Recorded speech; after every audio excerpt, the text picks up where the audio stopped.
Oh boy, I sure do love talking about politically loaded media. It's one of my favorite pastimes, right up there with pumping molten lead into my stomach. Far Cry is a very interesting video game series. There was a point in time when one could be shown gameplay from each installment and reasonably conclude that the games weren't connected at all. Far Cry 1, 2, and 3 are all quite distinct when compared against one another, both in terms of gameplay and style. But ever since 2013, Far Cry has become more stagnant than Call of Duty, living in the shadow of Far Cry 3 and its excellent standalone DLC Blood Dragon. Yet for some baffling reason, despite the series doing absolutely nothing new, risky, or even remotely innovative, the franchise has generated an immense amount of controversy over the last few years. You guys remember the rabbling over Far Cry 4's supposedly racist box art? I sure do. And now we have Far Cry 5 lumbering through the front door. Unlike his predecessors, Far Cry 5 is vaguely political and thus has been subject to some unfair criticism. You've seen these articles, you know exactly what I'm talking about. I'm sure you're all giddy to hear my dumb political opinions in a video game critique, but I suppose I'm gonna have to disappoint you. See, I hold myself to this standard where I try not to allow my personal opinions on a specific subject to influence my critiques. Otherwise I'd be acting like a bit of a twat. Or like more of a twat than usual. Far Cry 5 is not exactly what I would call an amazing game, what with the fact that it's deeply flawed, but that doesn't mean it isn't worth your time, because for the most part, Far Cry 5 is stupid, goofy, ridiculous, but unabashedly good fun.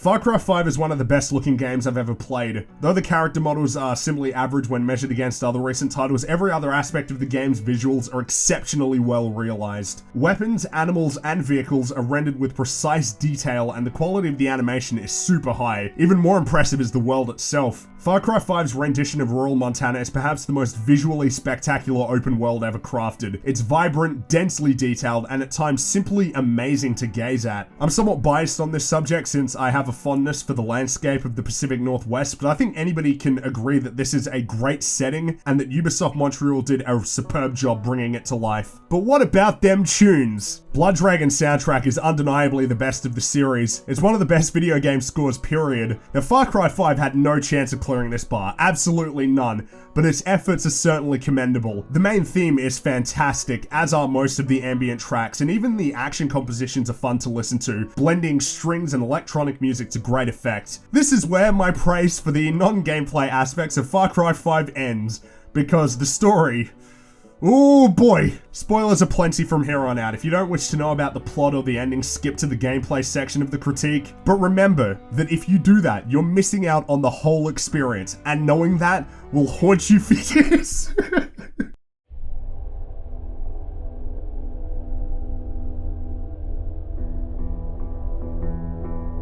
If you'll pardon my French, Far Cry 5's story is shit. What you'll be presented with is a story that's kind of a wet fart. It doesn't go anywhere, the pacing is jarring as hell, the character motivations are weak, and the endings are terrible. To be abundantly clear, none of my problems with Far Cry 5 are related to politics or lack thereof, because me disagreeing with something isn't the same as me finding fault in something. This is a lesson some games journalists clearly haven't learned, given the baffling number of ineptly written articles on this game's story, which have more often than not missed the major issues with the plot, and these issues are pretty plentiful. Far Cry 5 pits you against Eden's Gate, a militarized doomsday cult based in rural America who have taken to kidnapping and murdering the local populace in pursuit of their end goals. You link up with the local resistance in Hope County and help them take the fight to Eden's Gate. The premise of Far Cry 5 is dumb, and the writers went out of their way to contrive reasons for this story to happen, which proved to be counterintuitive as it only draws your attention to how insanely ridiculous everything is.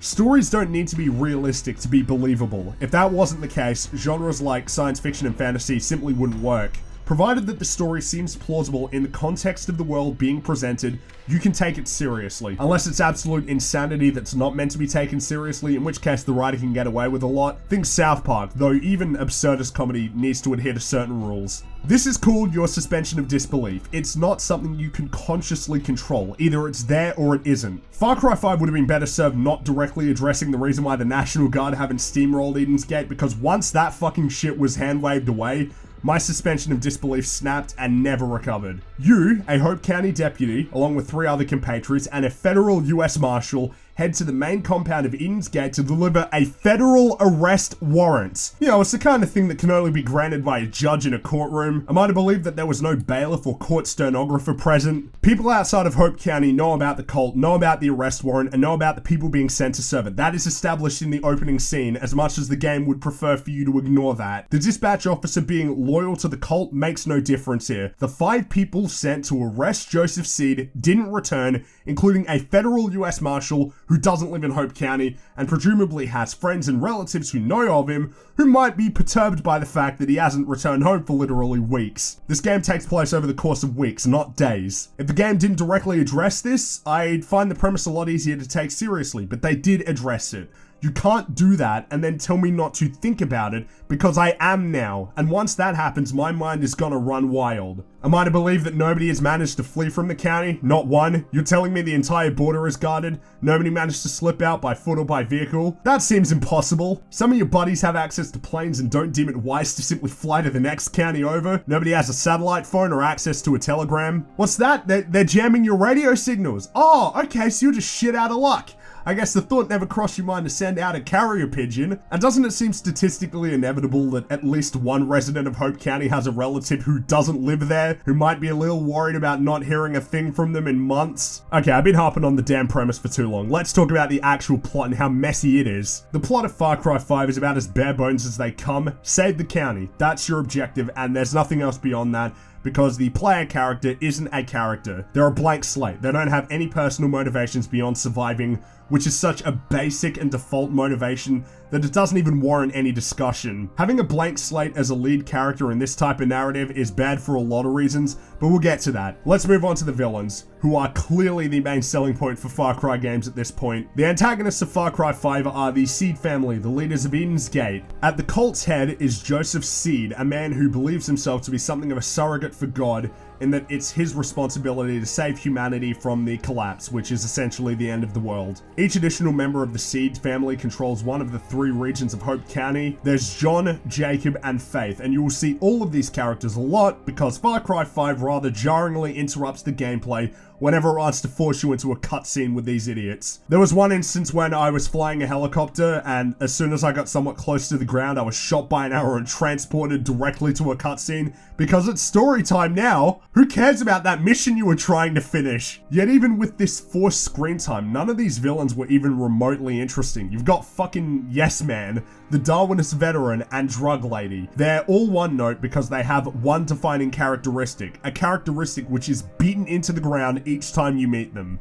I'm not sure what they were going for with Joseph. He's the most dynamic of the villains, but he's not even remotely sympathetic, and his reasoning is retarded, which means he's got nowhere to go. Because the player character is silent, there's no clash of ideologies, no arguments, no growing disdain. That's one of the most important parts of writing and developing an antagonist. An antagonist is nothing without a meaningful protagonist, and vice versa. This, in particular, highlights a big problem with Far Cry 5's priorities when it came to story. I think everybody is well aware of the fact that the writers of these games are desperate to create another Voss. He was one of the best antagonists in any video game, and he kind of made Far Cry 3 in a lot of ways. That game's greatest flaw was his underutilization. That said, Ubisoft Montreal's overwhelming desire to create another amazing villain, while admirable, is causing them to lose their way. They're not looking at the whole of the experience, and as a result, they haven't taken notes on the underrated elements of Far Cry 3's story. Jason was a very interesting take on a first-person shooter protagonist. He starts out as some oblivious rich kid,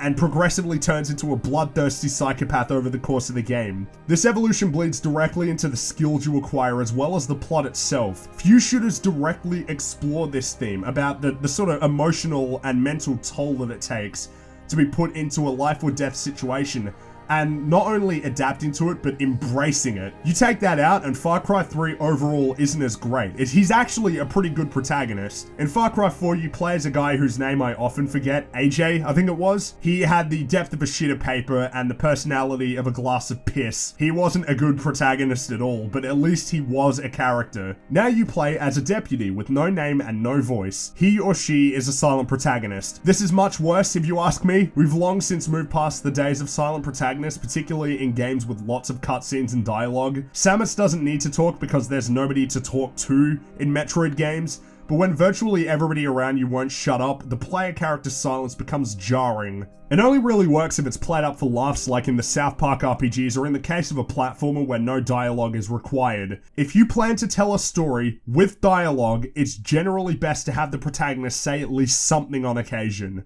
Unlike the previous games, the side characters in Far Cry 5 are also not very compelling, though that may have something to do with the low effort framing of this game. I'm not sure how Far Cry 3 and 4 managed to have cutscenes for every mission, and yet 5 relies on these in-game conversations which look bad and are boring to watch. I don't know, I just remember other characters from Far Cry 3. Yeah, Vast was the standout, but Buck and Hoyt were still cool characters, as was Dennis, and I was always happy to see Willis on screen. But all of these problems, these glaring issues which are already bad enough, pale in comparison to the god-awful endings. Far Cry 5's endings are terrible. There is no good ending. Every ending is bad, and I mean really bad. If that wasn't enough of a kick to the testes, the main ending that most people are likely to get is the worst of them all. Brace yourselves for this shit. At the end of the game, when you confront Joseph Seed at his compound, you are presented with two choices: to fight him or walk away. If you choose to fight Joseph Seed, the game ends in a literal nuclear holocaust.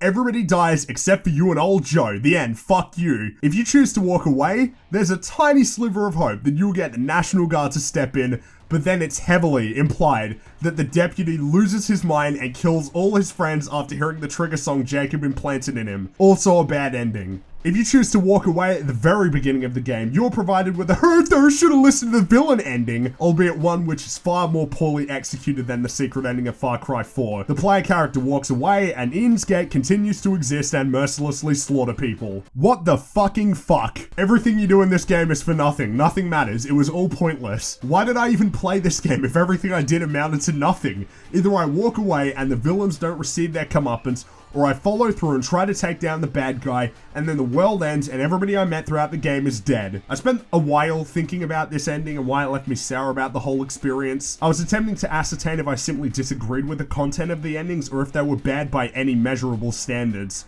I've come to the conclusion that these endings don't work, and I'm going to explain why. First off, there is a stark mismatch between the overall tone of the game and the tone of the endings. Far Cry 5 up until that point was fairly upbeat and irreverent. I describe the tone as optimistic. So naturally, to receive these two unconditionally bad endings where the villain wins and the protagonists lose was not expected. It was a subversion, but one which undermines the whole game. Second, your actions are rendered utterly irrelevant. Nothing you did matters. It all counts for shit. Everybody you met, excluding the villain, is dead. The fact that the game suggests that he was right all along, which annoys the hell out of me, is actually not important here. The big problem is that, play the game or not, the heroes always lose. Your actions don't matter if everybody involved in the story dies, and the villain prevails no matter what you do. It makes no difference. What you do makes no difference, so the very plot itself is redundant. Look, bad endings are totally legitimate so long as it's appropriate to the context of the story being told. For instance, 1984 has an awful ending. Winston loses everything, including his own mind, and nothing changes about the world. But it's a great ending, because really, things were never going to end well in that world. Spec Ops The Line is another good example. There's no good ending in Spec Ops The Line, and that's fine, because that's the point of the game. The atmosphere was bleak, the characters gradually descended into a pit, and almost every aspect of the game's design and presentation reflected and reinforced the themes of the narrative. There was never going to be a good ending to Spec Ops The Line, and that's fine. Far Cry 5, on the other hand, did none of the work to establish this tone consistently throughout the game, so the ending comes completely out of left field in a jarring way, instead of wow, what a cool twist way. Third, the message is retarded. Far Cry 5 encourages the player to dispense of Eden's Gate with heavy weapons, artillery, vehicles, and explosives, and then acts as though the player was in the wrong for doing that. It's a stupid message that doesn't work because both sides aren't equally fallible. So yeah, this game's story is a mess. Moving on.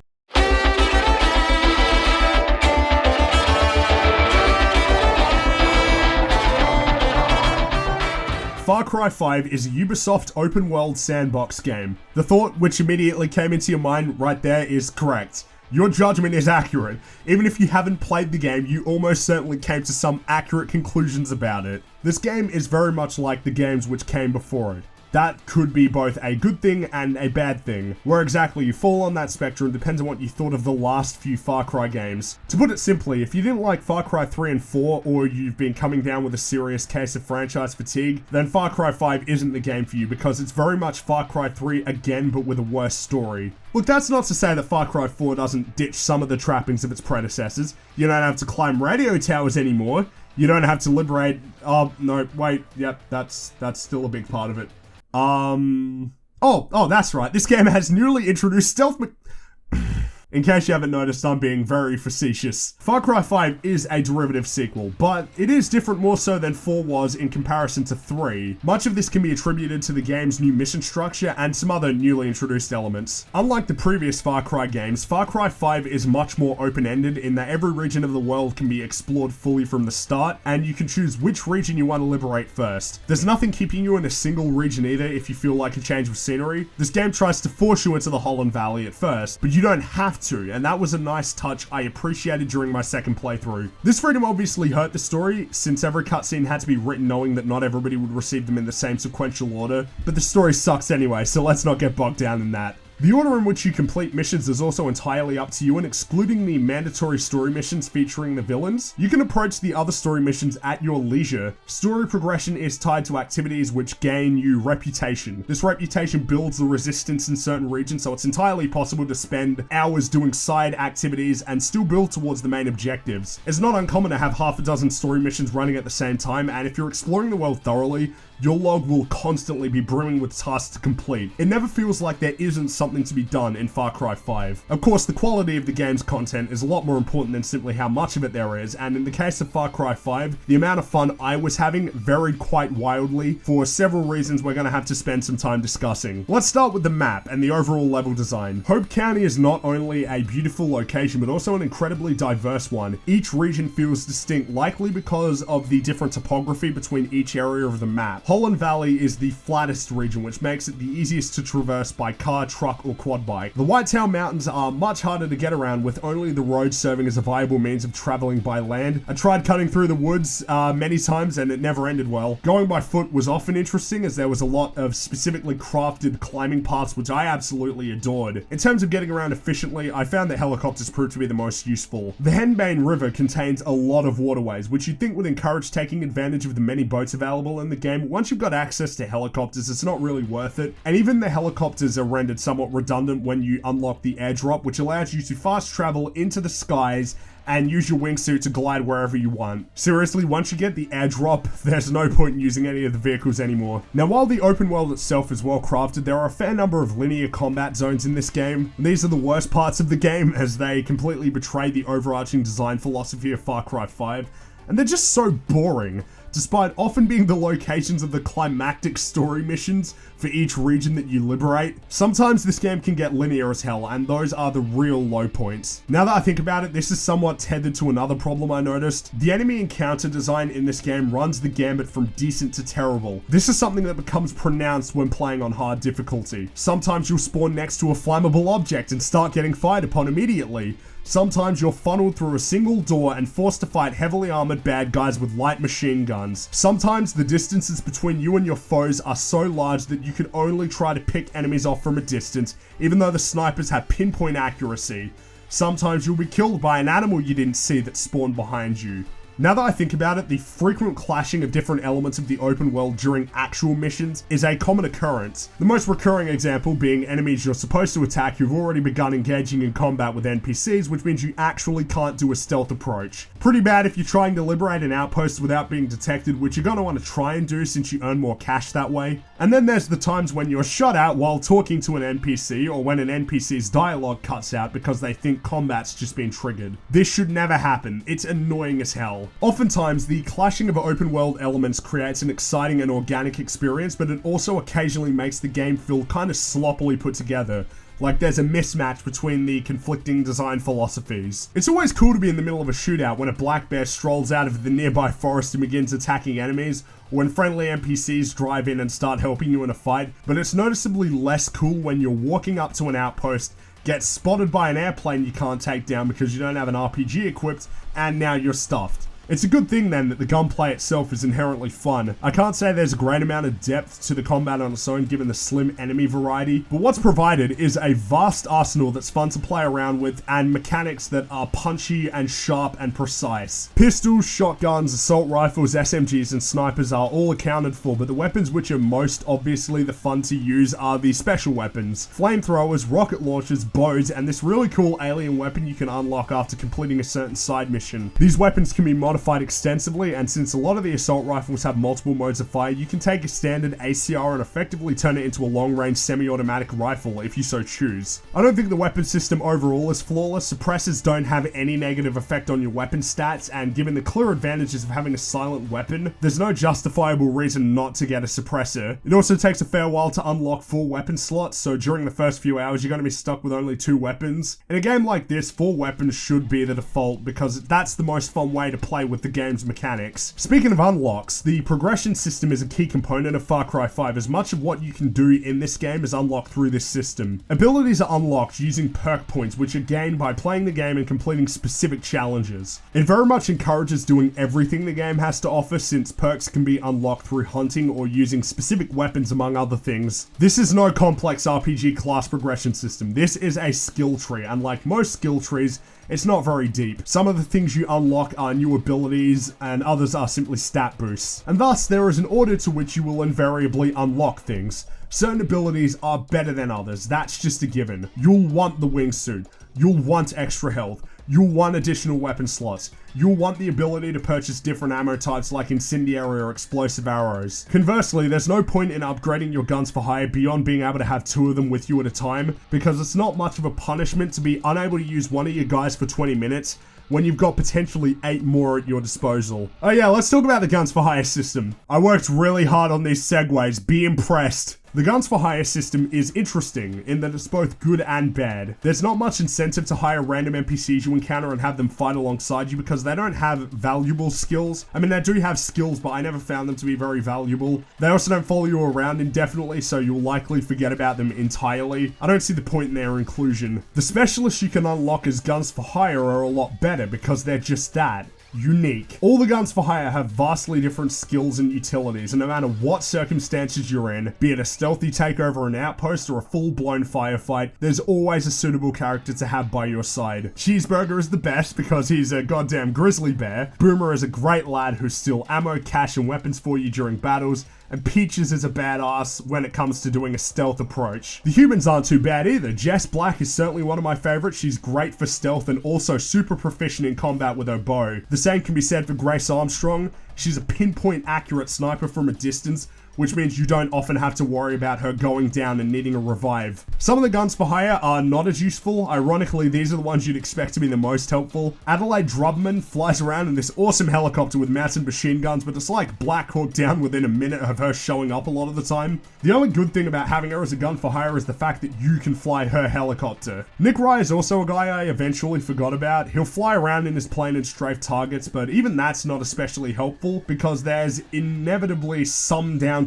between when he can be of any assistance in battle, and if you're fighting people inside a building, he's worthless. All in all, the guns for hire system is a great new addition since it serves to mix up the combat in some interesting and novel ways. There are a ton of extracurricular activities in Far Cry 5, and basically all of them are fun to partake in. Hunting is still a blast. Whether you accidentally run into a black bear or specifically head to locations to hunt pumas or wolverines, the animal life in general is a big part of the experience. This extends to the brand new fishing minigame, which is surprisingly addictive. Like hunting, there are specific places on the map you need to visit to catch certain types of fish, and how easily you reel them in depends on their size. This is a really good way to earn cash. Far Cry Arcade is a separate mode where players can tackle specific challenges in self-contained areas. From what I understand, Far Cry Arcade is like Forge from Halo in that players can craft their own levels and scenarios and release them to other players.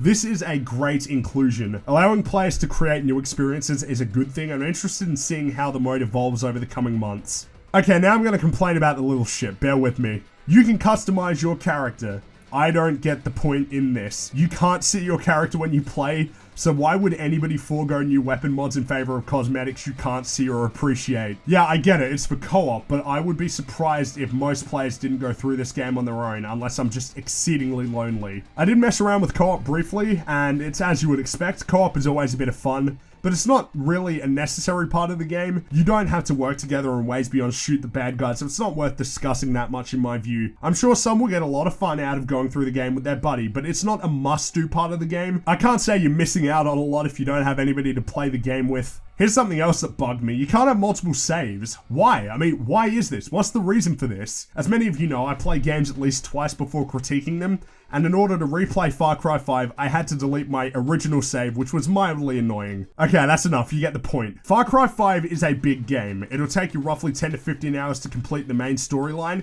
but there is a hell of a lot more to see and do beyond that. I've barely even gotten into the Clutch Nixon races or the pepper stashes, and I'm sure that there are a few other things I've forgotten about too. This world is brimming with things to do, and none of it feels tacked on or half-baked. Many of the side missions are very involved too, with some feeling like they could have been main story missions. Hunting, fishing, exploring the world, and getting into shootouts is almost always entertaining. There's something worth doing around every corner. Of course, this is all keeping in mind that Far Cry 5 is still very much like Far Cry 4, which itself was basically a carbon copy of Far Cry 3. Gameplay-wise, it's arguably better than all of its predecessors, having implemented minor tweaks and brand new systems, but that's kind of to be expected in a lot of games, and Far Cry 5 doesn't move beyond those expectations. You have definitely played games like this before, and if you're finding this series tiresome, Far Cry 5 is not the game for you. It is a very straightforward sequel.